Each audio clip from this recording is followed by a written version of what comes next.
is Shannon, and I work for Cobb County Public Library, and yes, I have a new story to share with you today. It's called How to Catch a Star by Oliver Jeffers.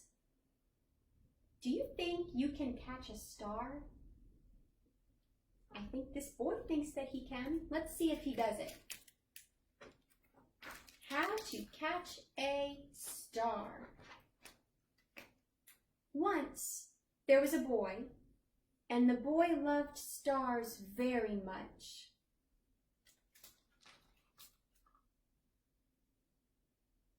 Do you love stars?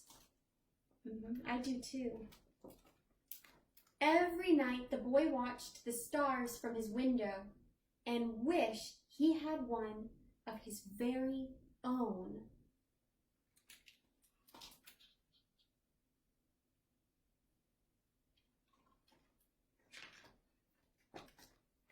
He dreamed of how this star would be his friend.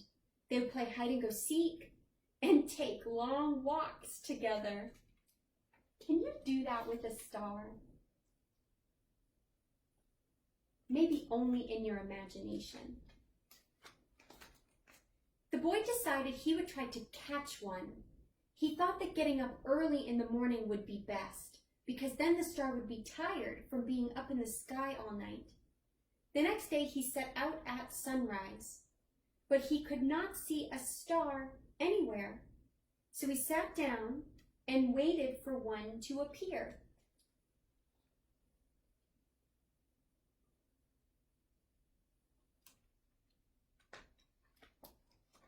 He waited, and he waited, and he ate lunch. Is he going to find a star during the day? You're right. I don't think he's going to find one during the day. He waited, and after dinner, he waited some more. What? Finally, just before the sun was about to go away, he saw a star.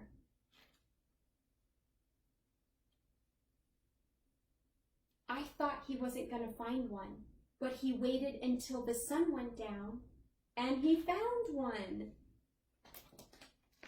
The boy tried to jump up and grab it, but he could not jump high enough. So very carefully, he climbed to the top of the tallest tree he could find, but the star was still way out of reach.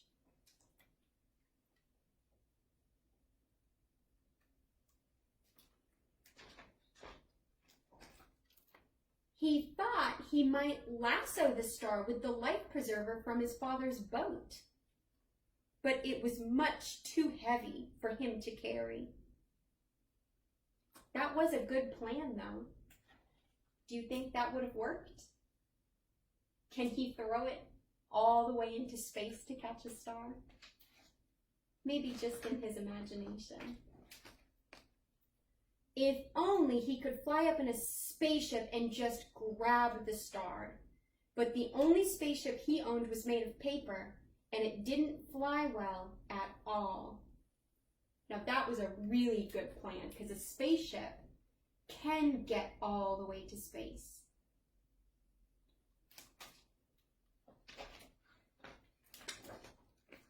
Perhaps he could get a seagull to help him fly up into the sky to reach his star. But the only seagull he could find didn't want to help. There he is. That seagull didn't want to help. A silly thing. The boy worried he would never catch a star. Just then he noticed something floating in the water. It was the prettiest star he had ever seen. Just a baby star. It must have fallen from the sky. Do you see it? Is that a baby star in the water? Or might it be something else? He tried to fish it out with his hands, but when the boy reached out to touch the star, It just rippled through his fingers. Do you know what happened? That's just a reflection of a star.